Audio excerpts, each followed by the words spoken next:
સુરતના કતારગામ બાળાશ્રમ ખાતે એક ભાવુક અને માનવતાભર્યો કાર્યક્રમ યોજાયો. કલેક્ટર અને પોલીસ કમિશનરના અધ્યક્ષસ્થાને 3 અનાથ બાળકોને દત્તક લેનાર માતા પિતાને સોંપવાની પ્રક્રિયા હાથ ધરાશે. સુરતના કતારગામ બાળાશ્રમ ખાતે આજે માનવતાને સ્પર્શતો કાર્યક્રમ યોજાયો, જેમાં 3 અનાથ બાળકોને દત્તક લેનાર પરિવારોને સોંપવાની કાર્યવાહી કરવામાં આવશે. આ કાર્યક્રમ કલેક્ટર સાહેબ અને પોલીસ કમિશનર સાહેબની ઉપસ્થિતિમાં યોજાશે. કાર્યક્રમમાં ડિંડોલી વિસ્તારમાંથી મળી આવેલી દીકરી હસ્તીની એડોપ્શન પ્રક્રિયા પણ પૂર્ણ કરવામાં આવશે. લાંબા સમયથી બાળાશ્રમમાં સંભાળ હેઠળ રહેલી હસ્તીને હવે નવું પરિવાર અને નવી ઓળખ પણ મળશે. આ પ્રસંગે સંબંધિત અધિકારીઓ, બાળ કલ્યાણ સમિતિના સભ્યો તેમજ મીડિયા પ્રતિનિધિઓ હાજર રહેશે. કાર્યક્રમ સવારે 10:45 કલાકે કતારગામ બાળાશ્રમ. આજે સમાજ સુરક્ષા કચેરી અને બાળ સંરક્ષણ ગૃહ ખાતેથી આપણે 3 લક્ષ્મીઓને તેમના પરિવારને સોંપવામાં આવ્યા છે.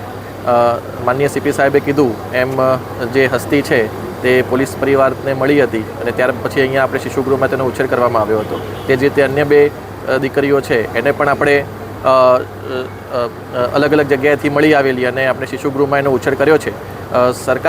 ભારત સરકારની આપણી એક સ્કીમ છે CARA, એટલે આપણે જે કારા એને શોર્ટમાં કહીએ છીએ.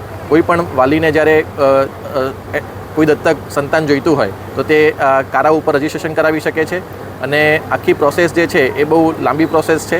અમે દરેક જે બાળક છે એનું રજિસ્ટ્રેશન આ સોફ્ટવેર ઉપર કરેલું હોય છે. એ વાલી પોતે એ બાળકની વિગત જાણી શકે છે. ત્યારબાદ એ વાલી વારસ જે છે એ ખરેખર એને ઉછેર માટે સક્ષમ છે કે નહીં એ તમામ બાબતોની ખાતરી કર્યા પછી જ એ આપણે બાળક જે છે એ વાલીને સોંપવામાં આવે છે. એટલે બહુ પારદર્શક પ્રક્રિયાથી અને બહુ જે કહેવાય કે એક્ઝોસ્ટિવ પ્રોસેસથી આપણે બાળકને આપણે એ પરિવાર નવો સોંપીએ છીએ કે જેથી એ ભવિષ્યમાં એ જે ઘરે જાય તો તેનો સારો ઉછેર થઈ શકે. એટલે હું તમામ જે પણ દત્તક લેવા માગતા પરિવારો છે તેમને હું વિનંતી કરું છું કે તમે આ કારા જે વેબસાઇટ છે તેના ઉપર રજિસ્ટ્રેશન કરાવો અને પછી આગળની પ્રોસેસ કરો. અને જેમ સીપી સાહેબે કીધું કે ઘણા બધા વાલીઓ જે છે એ આ રીતે બાળકોને અહીંયા અલગ અલગ જગ્યાએ છોડીને જતા રહે છે, એમને પણ વિનંતી છે કે જો એવું હોય તો તમે અહીંયા બાળ સંરક્ષણ ગૃહમાં આવીને છોડો કે જેથી તેની કાળજી થઈ શકે. ફરીથી હું જે 3 દીકરીઓ છે એના પરિવારને ખૂબ ખૂબ શુભેચ્છા પાઠવું છું અને અમારી જે સમગ્ર ટીમ જેણે આ કામગીરી કરી છે, CWC પછી સમાજ સુરક્ષાની ઓફિસ, એના તમામ જે કર્મચારીઓ અને અધિકારીઓ છે અને ખાસ કરીને પોલીસ તંત્ર, તેમનો પણ સહયોગ વહીવટીતંત્રને સતત મળતો રહ્યો છે, તો તેમનો પણ ખૂબ ખૂબ આભાર માનું છું. જય હિન્દ. हाँ जी, हस्ती तो हमारे पुलिस परिवार की बेटी हो गई है और उसके हम नामकरण में और उसकी छठ हमने बहुत अच्छे से सेलिब्रेट किया था. तो जैसे वो पुलिस की बेटी हो गई है और आज हस्ती के साथ 2 बेटियां और उनको तीनों बच्चों को एक नया घर मिल रहा है और उनके घर में लक्ष्मी जा रही है. तो और बेटियां तो घर की खुशियां होती हैं और समाज की शक्ति होती है, भविष्य की आशा होती है.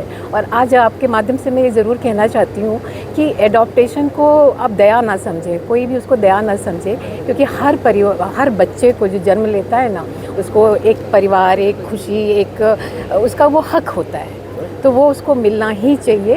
और एडॉप्टेशन तो प्रेम का एक बहुत ही सुंदर रूप है, प्यार का एक बहुत ही सुंदर रूप है.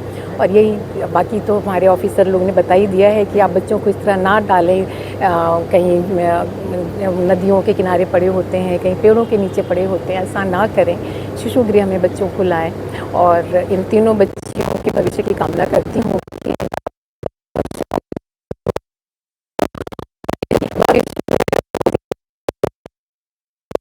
पुलिस का नाम और रोशन हो.